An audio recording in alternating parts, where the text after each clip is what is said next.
Your intelligence is established by the limits of your individual concepts. Everyone uses the one mind. Your limit is only a measurement of your ability to penetrate and absorb to the full your capacity of the infinite intelligence. Time is variable in your concept of it. One day seems longer or shorter than another day. You are an assembly of other forms of individual manifested life. You are a form enclosing various compositions of atomic, molecular, crystalline, and cellular structure. In turn, you are a small individual part of a living planet, solar system, and galaxy. Change is the result of motion. Time is measurable only in cycles of repetition. Every thought sets up motion. Every motion causes an effect. Your manifestation of matter in motion is the reflection of your true concept and understanding of infinity. Things in motion change, and things that change are not eternal in any one pattern of form. T is the symbol of time, S is the symbol of space, and B is the symbol of being. Now here's a little diagram. Shows the caduceus, or the time, is T. B and S are space and being. Division of the eternal things is what created opposites. Like time has a now and a then, space has a here and a there, and being has life and death. Cycles are repetitions of the divisions. All divisions of opposites reach a fulcrum pinnacle of stillness at times. Everything in the universe comes under one or the other of the three aspects of infinity. Each of the opposites, such as here and there, cycles and interchange within itself like a swinging pendulum. I'll read that again. Each of the opposites, such as here and there, cycles and interchange within itself like a swinging pendulum. Here becomes there as soon as you cross the street, and there becomes here. As you register your own changes in time, tomorrow becomes today, as the earth revolves on its axis, and today was tomorrow, yesterday. Life and death also interchange, so that being may manifest through the action. Time cannot be a dimension, because everything in motion in time will never repeat itself again exactly as it was before. If you could not be, if you could be not, then you could not be now, because now was then before you arrived here from there. You are all the time, even when your body sleeps. The real you never sleeps, although it rests at the peak of the fulcrum in the interchange between the opposites of life and death. Flesh is only matter you assimilate as a requirement of this dense earthly condition. Flesh moves only because your body moves it. Your matter body of flesh is not going to walk or talk after you get out of it. Death can only manifest in matter. This is the interchange that permits matter to return to what it was before you assimilated it into form. That portion of space which is you will always be in time somewhere. Expressing life here now is really death there when you observe from the opposite side of things. The trinity of time, space, and being are the deity called God. Time, like thought, is infinite. Time does not go by. Everything that moves in the universes goes through time.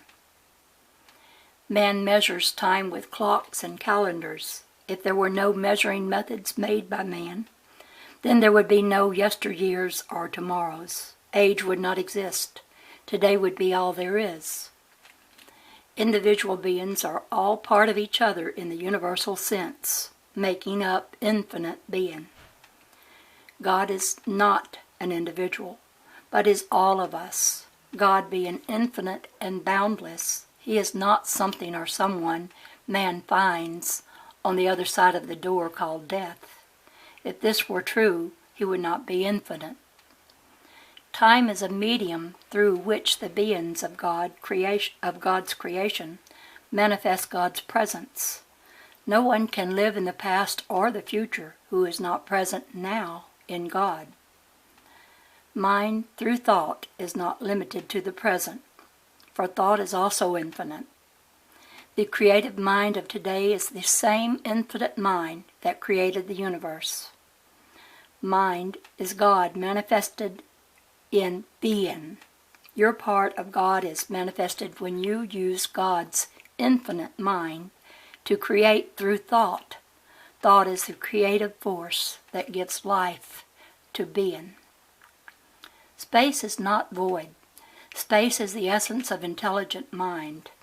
Man is a space filled with creative matter, manifesting the thought essence of form, and so are all things with life.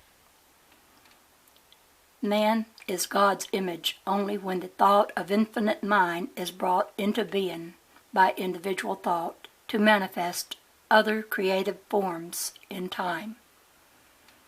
Objects, structures, and things cannot manifest creative thought, as they do not move through infinite time as individual parts of space, or the essence of intelligence. To be, man must manifest motion in the medium of time, which stands still. Anyone who does not have time to manifest God's doing has discarded thought and life. The matter manifesting their form will soon become inert. Death is not a doorway to God in heaven. Heaven is a doorway to God on earth. And now God's words. Mortals bound in density, who would be the cause? Who would bide my time? The tree of thee in me stops not its growth. Though my parts would add to my divisions, my faceless cosmic clock records no time. For man is not a cause, but rather a result of me. For I alone am cause of things to be. And though thou, mortal man, would wind my clock of destiny, and set the powder keg of destruction at my feet, how can he know the woe? For I alone am cause, and man is the result of me, bound to destiny.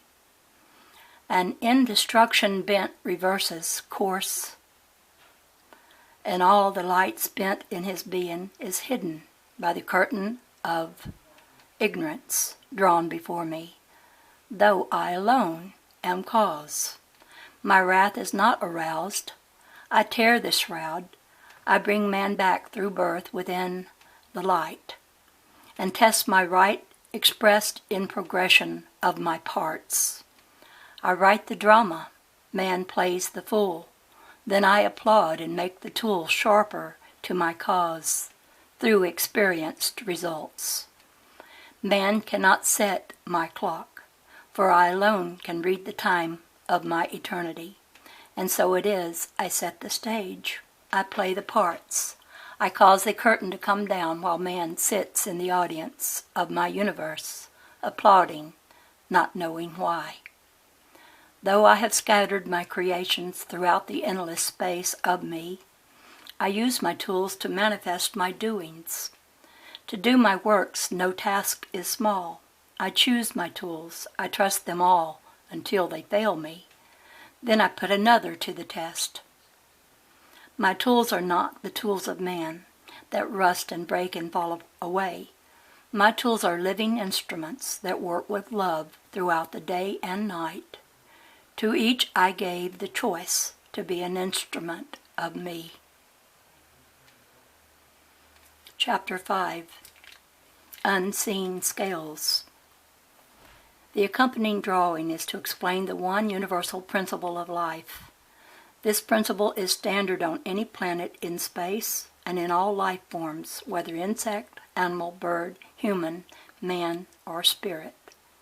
In the drawing, you are looking at the cut ends of the negative B lines of light energy, of course greatly enlarged. They are traveling away from you and rotating in a counterclockwise direction. These are the female receptive negative polarity lines of light energy. At right angles, or 90 degrees to the B lines of light energy, are the positive A lines traveling from left to right and rotating in a clockwise direction. These two lines of light energy can only unite at birth or death. Birth by induction and death by short-circuiting. God controls physical birth and death by allowing the rebirth of individuals through the living instruments of His choosing. Only when He removes His insulating qualities can a seed be born into another repetition of life progression. Only when you have lived His purpose for you in each life grade does He graduate you into the next grade. If your actions prove to Him that through violation of His infinite laws you will not pass this grade, then you die physically, and your eternal atomic cluster of consciousness is brought back through rebirth into the same grade in order to pass on to the next higher grade. Rebirth into the same grade because of failure to pass it is the only time that the so-called reincarnation takes place. Now here's that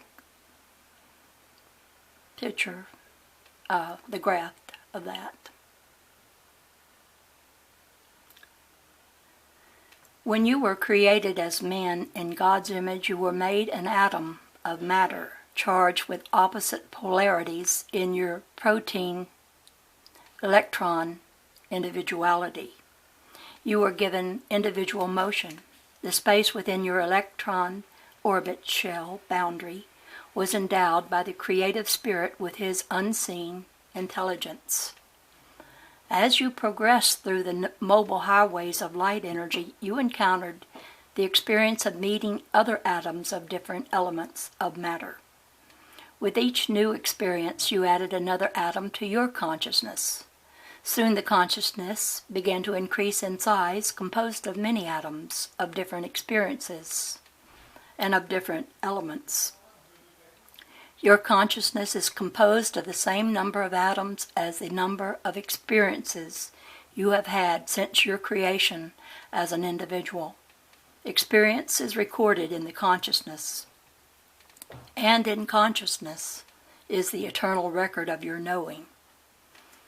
Education and learning are recorded in the brain and can only be used in this mortal grade of life. When the brain is buried with the body, all the learning and intellectual education ends unless it has been applied through experience. To reach the true intelligence of your many experiences and permanent knowledge requires going within. Through meditation, you can become aware of your consciousness and unseen intelligence you accumulated in the past. The largest portion of your original atom creation was the space within the shell boundary.